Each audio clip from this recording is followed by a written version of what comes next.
Mabuhay teammates! Ito ang Basketball Universe at ako si Bill Velasco. Ang bahaging ito ay hatid sa inyo ng Smart Sports. Nakausap namin si Gary David aka Granada na ngayon ay isang konsehal sa Bataan. Tinanong namin siya kung ano pa ba ang mga masasarap niyang alaala sa PBA. Siyempre matanda na.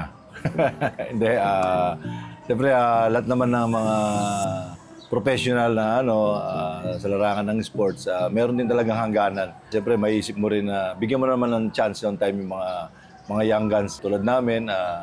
Talagang dumarating yung time na talaga na para papunta ka doon sa retirement. Pero ang importante doon, may legacy kang maiiwan sa mga kabataan at maalala ka lagi.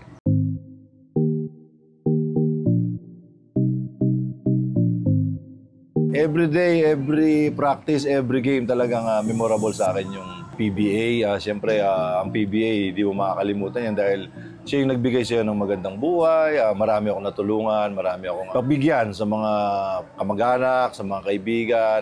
Dahil sa paglalaro ng PBA, talagang malaking bagay ang naibigay sa akin ng PBA. Wala ako siguro ngayon kung hindi dahil sa PBA. Siguro hindi niyo ako ini-interview ngayon kung hindi ako naging PBA player. Kaya ang PBA talagang hindi ko makakalimutan. Sa akin naman kasi wala naman ako yung pinaka-ayaw na makalaban. Sabihin mo nila, yung team na to, physical, mapanakit. Basketball yan eh. Basketball is a physical game, is a contact sports. Kaya talagang every game kailangan pagandaan mo yon. Game na yon para lagi kang prepared na hindi ka magiging ma-zero or ma-off court o yung bang kumbaga wala ka sa balanse. Basta every time na may gagawin ka kailangan pinaghandaan. Ang tanong mo, sino yung pinakaayaw ko, di ba? Wala. Pero ang pinakagusto kong kalaban, Ginebra. Diba? Ang bahaging ito ay hatid sa inyo ng Nickel Asia Corporation. At syempre, tinanong namin din si Consi Granada kung ano ba talaga yung dahilan at napasok niya ang politika. Unang-una, ever since naman siguro hindi mo masasabi na nasa dugo namin yung politika, pero kasi tatay ko, bata pa ako, nanungkulan na rin sa amin, sa barangay namin. Tapos yun yung mga relatives ko, nanunungkulan din sila. Pero nung time ko na ako na yung sa sitwasyon na hiningi na ng tao na ba't hindi ko pasukin dahil alam naman nila na may abilidad ako, may kakayahan ako na tumulong sa mga kababayan ko sa Dinalupihan, Bataan. Kaya ayun, hindi na ako nagdalawang isip. Pinasok ko na ang politika at so far so good naman. Okay naman siya at talagang kung ano yung basic na gusto mong ibigay, gusto mong itulong, naibibigay ko naman sa aking mga kababayan. Siyempre, ang goal ko dyan sa mailagay sa ayos ang aming bayan at maging makilala siya sa gantong pamamaraan na talagang maayos na politika. Hindi lang naman sa amin sa bayan, sa buong Bataan. Talagang, alam nyo naman siguro, ewan ko na napapanood nyo o nakikita nyo sa mga social media ngayon na kasama ang Bataan sa magandang probinsya, safe at saka talagang maayos na pamamalakad ng aming mga leader sa amin sa Bataan.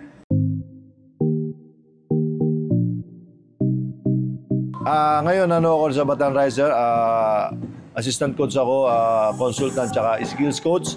Siyempre ako, hindi naman nawawala yun pinagpapatuloy ko yung mga aking nalalaman, natutunan sa paglalaro ng basketball. Kaya nagbibigay ako ng mga tips o mga skills na alam kong makakatulong sa mga kabataan ngayon na talagang nangangarap din para maging isang talagang tunay at magaling na professional basketball player. Kaya yun yung ibinibigay ko, kung ano yung binigay na talent sa akin ni God, sinishare ko sa mga kabataan. Hindi lang naman sa mga player ng Bataan Riser, even sa mga kabataan sa amin, sa Dinalupihan o sa Bataan, talagang binibigay ko talaga yung mga ganun. Hindi ako maramot eh.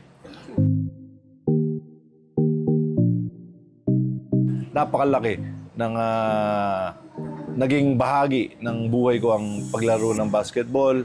Siyempre sabi nga nila, basketball is life, di ba? Mahirap na kalimutan at mahirap na tanggalin sa sistema mo yung gano'n. Even now, 47 years old, naglalaro-laro pa ako. hangga't kaya ko makipagsabayan sa mga kabataan, ginagawa ko. Pero sabi ko nga, lahat ng ginagawa mo kailangan meron kang legacy ang iiwan para maalala ka nila.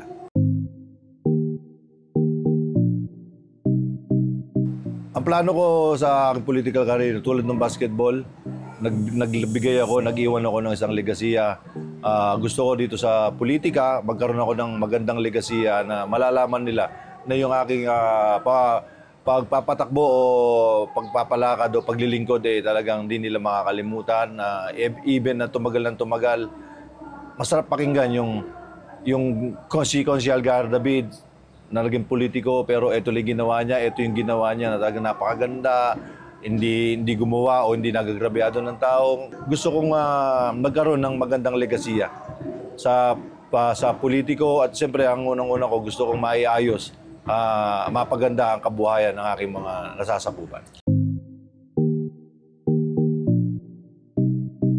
Malaking pagbabago ng basketball simula nung kami minsan hindi mo malalaman kung nakakalungkot ba or matutuwa ka kasi nung panahon namin talagang napakasimple lang ng basketball.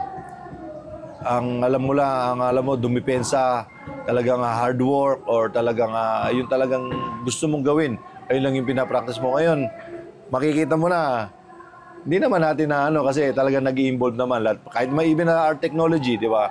Talagang nagkakaroon tayo ng nagiging maganda na yung mga teknolohiya natin. Ngayon sa basketball, gano'n na rin. Biruin mo ngayon, tumitira ng malayo, may 4-point play pa.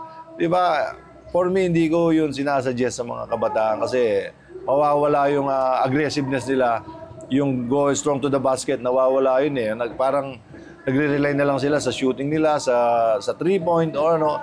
Tapos ang nakakalungkot pa ngayon sa mga player, maglalaro sila, after nun, magma-my day, na ito yung ginawa ko, ito yung pero pag pangit yung laro nila, hindi nila mina-my day. It's a bad thing na nakakalungkot lang sa mga player pag ganun yung instinct mo. Na naglalaro ka para makita lang ng mga kaibigan mo o mo. Hindi yung naglalaro ka dahil gusto mo at talagang gusto mong gumaling, gusto mong umasenso. Ayun lang yung nakakalungkot ngayon.